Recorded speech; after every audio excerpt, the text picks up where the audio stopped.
The crown of secrets. The afternoon sun filtered through the dusty windows of Riverside High's east wing, casting long shadows across the empty hallway. Maya pressed her back against the cold lockers, clutching a worn leather journal to her chest. Her heart hammered so loudly she was certain whoever was following her could hear it echoing off the walls. 3 days ago, she'd found the journal wedged behind a loose brick in the old library's archive room. She'd only gone there to escape the cafeteria chaos, seeking a quiet corner to sketch. But the moment her fingers brushed the cracked leather binding, everything changed. Inside were secrets. Not the silly kind whispered between friends at sleepovers, but the dangerous kind, of the kind that could destroy lives, shatter families, and bring down the carefully constructed facades that half the town wore like armor.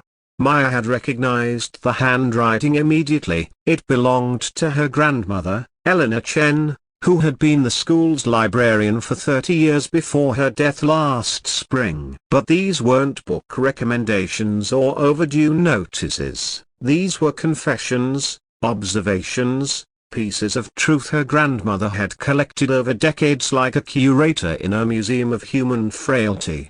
The mayor's daughter isn't really his daughter. The birth certificate was forged in 1989. Principal Hartwell embezzled $50,000 from the scholarship fund. Receipts hidden in safety deposit box 247. The Riverside Strangler was never caught. He still lives on Maple Street. Page after page, secret after secret, each one meticulously documented with dates, names, and evidence. It was a crown of thorns that her grandmother had worn silently, carrying the weight of everyone's hidden truths without ever speaking a word.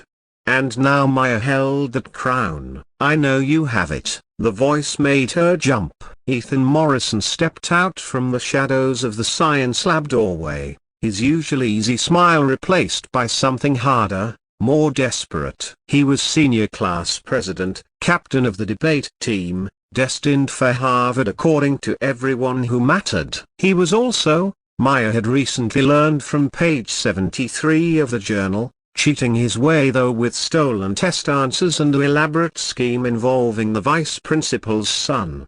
"I don't know what you're talking about," Maya said, but her grip tightened on the journal. "My father saw you in the library. He told me Eleanor kept records." Ethan moved closer, and Maya noticed the dark circles under his eyes, the way his pressed Oxford shirt was wrinkled for the first time since she'd known him. "I need that journal, Maya. Please." It could ruin everything. Maybe some things deserve to be ruined. She shot back, surprising herself with the steel in her voice. "You don't understand her. I understand that you're a fraud. That your perfect grades and your perfect record are built on lies." Ethan's jaw clenched. "And what about you?" Page 91. "Your father's gambling debts. The money he stole from his construction clients to pay them off. You want that truth coming out?" Maya's blood ran cold. She hadn't gotten to page 91 yet. There were so many secrets.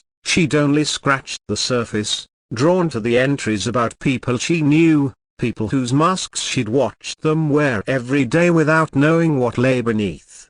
Why did she keep these? Maya whispered, more to herself than to Ethan. Why document all this pain? Maybe she thought someone should know the truth, Ethan said quietly, and for a moment, his Phi Tilde section aid cracked completely. He looked 16 again, scared and lost. Or maybe she was just as trapped by these secrets as we are. Sometimes knowing too much is its own prison. Maya thought about her grandmother, a stern, watchful Eleanor Chen, who'd seen generations of students pass through her library, who'd listened to their whispered conversations, noticed their hidden tears, connected dots that others missed. Had she wanted to expose these truths, or had she simply needed to write them down, to share the crushing weight with the blank pages since she could share it with no one else? I found something else, Maya said slowly, opening the journal to the final page. Something she wrote the week before she died. Ethan moved close enough to read over her shoulder. To whoever finds this crown of secrets I've carried. Each entry here felt necessary when I wrote it, are evidence of truth in a world drowning in performance. But now, at the end, I wonder if I was wrong. These secrets were never mine to keep or to reveal. They were the complicated, messy, human stories of people trying to survive in the only ways they knew how. We all wear masks. We all hide wounds. And maybe that's not always terrible. Maybe that's just being human. The question isn't what to do with these secrets, but what kind of person you'll choose to become while holding them. Choose wisely, my dear finder. This crown is heavier than it looks. They stood in silence, the weight of Eleanor's words settling over them like dust motes in the slanted afternoon light.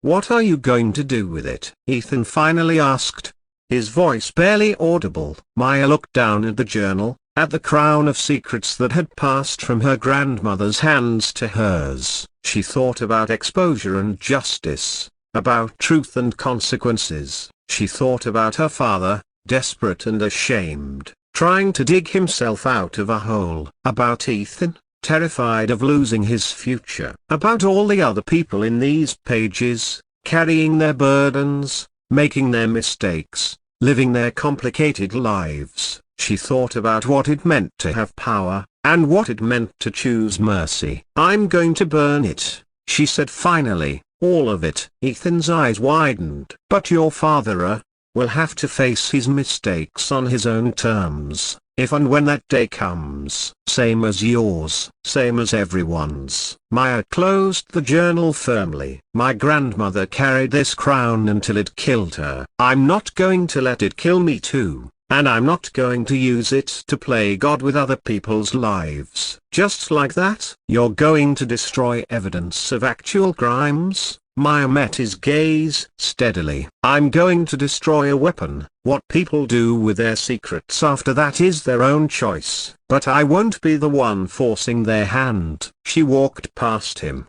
heading toward the exit, toward the football field where the maintenance crew kept a burn barrel. Behind her, she heard Ethan release a shaky breath, whether from relief or disbelief, she couldn't tell. The journal felt lighter already, as if the secrets themselves knew their reign was ending. Maya thought about her grandmother's final words, about choosing what kind of person to become. Maybe the truest power wasn't in knowing everyone's secrets. Maybe it was in choosing to let them go. The crown of secrets would turn to ash. And perhaps, Maya thought as she pushed open the doors into the bright afternoon, that was exactly as it should be.